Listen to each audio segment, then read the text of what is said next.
what do you want to say? Raw emotions today. Your first thoughts after knowing that it was your last over and on the winning side so many years later. I mean, feels obviously very, very special.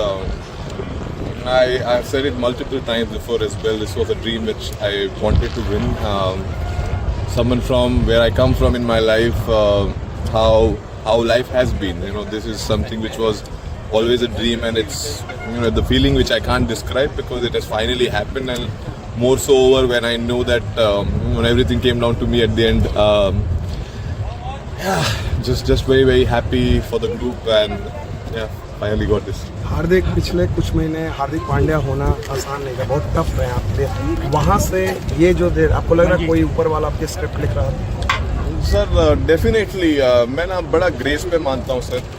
बड़ी सारी चीज़ें बोली गई, बड़ी सारी चीज़ें कही गई। किसी को 1% पता है नहीं हार्दिक पांड्या है कौन, लेकिन बातें सबने की है, कोई दिक्कत नहीं है।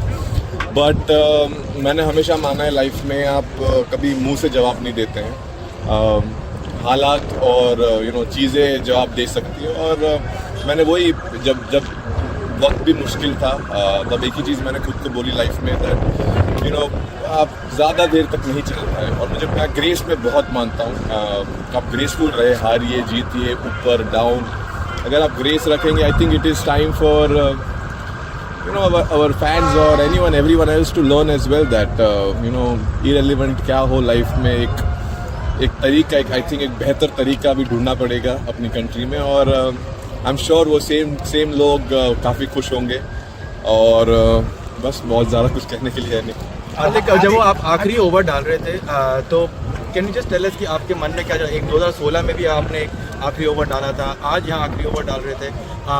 Did you actually feel the pressure कि अब सब कुछ मेरे ऊपर ही आ चुका है करके, or do you enjoy, because I get to see that you always enjoy taking these kind of moments? I think मैं, if I be very honest, to same time I think I was enjoying it because ऐसे मौके life में बहुत ही कम लोगों को मिलते हैं जहाँ लाइफ बोलते ना एक चेंज हो सकती है मोमेंट। ऑब्वियसली यहाँ ऑपोजिट भी जा सकता था चीज़, वो मुश्किल, लेकिन मैं हमेशा आधा ग्लास फुल समझता हूँ, कभी आधा ग्लास खाली नहीं समझता। तो आई थिंक उस मोमेंट पे मुझे पता था मैं प्रेशर लेके कुछ फ़ायदा है नहीं। प्रेशर आई थिंक सब बाहर ले ही रहे थे, तो मैं कोशिश कर रहा था कि अपनी स्किल सेट पे मैं कैसे ध्यान दे पाऊँ और एग्जीक्यूट कर पाऊँ। और इससे बेहतर मौका था ही नहीं। पूरे जो मतलब पूरा चीज़ जो होना चाहिए, I think eventually came down, it was written मेरे लाइफ में। आई थिंक ये मोमेंट लिखा हुआ था। और बोलते मैंने पहले ही बोला था, लक हमेशा जो मेहनत करते हैं उनके ऊपर आता है। सो कोशिश की थी मेहनत करते रहूं, सर नीचे रखूं और हंसते रहूं। और आज एक और काफ़ी लंबी हंसी रहेगी काफ़ी टाइम तक। सो और बहुत खुश हूँ उसके। हार्दिक, एक बात बताइए, ये जो पूरा टूर्नामेंट है इसमें आपने पहले लेग में तो बहुत ही शानदार बॉलिंग भी की, इसमें तो आके आपने बैटिंग भी बहुत शानदार की। तो पूरे टूर्नामेंट को अगर आपके पर्सपेक्टिव से देखा जाए तो कैसे आप उसको बोलेंगे?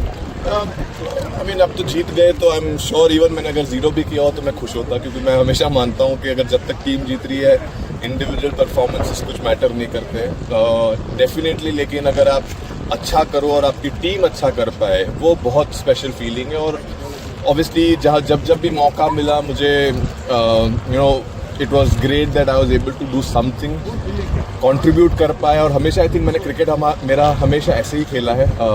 जब भी मौका मिलता है आप करो, छोटा भी अगर रोल हो, अगर एक ओवर भी डालना है आपका बेस्ट एक ओवर डालने की कोशिश करो, उसमें मोमेंट्स बनते हैं। आई थिंक वो भी आज भी वैसा ही था। कोशिश थी कि एक बढ़िया ओवर डाले सिचुएशन के हिसाब से, और आई थिंक वहाँ से गेम चेंज हुआ। और आई मीन जहाँ थे वहाँ से जीत गए। वो How do you look at the road ahead? दो लेजेंड्स ने आज रिटायर किया है T20 से, you are expected to lead the side, कैसे देखते हैं 2026? आई मीन 2026 बहुत लंबा टाइम बाकी है। I think very, very happy for Ro and Virat. It has been, I think, very special, two giants of Indian cricket, two legends of Indian cricket who I think thoroughly deserved this. And it's been so amazing playing with them for so many years in this format. And obviously we all will miss them, but at the same point of time, I think this is the best farewell as a teammate and as brotherhood which we have created in this group we can give them. I mean, they've been giants. I can't say much about them. They've been legends in this field. I mean, all formats, not just this format, but definitely, very, very happy for them to end like this and, enjoy and keep this memory for the rest of their life. You always for the birthday gift. Huh? Dhoni वाले भी social media पे लिखा thanks for the birthday gift. Welcome. Hardik Thank you, sir. Thank you. Thank you so much.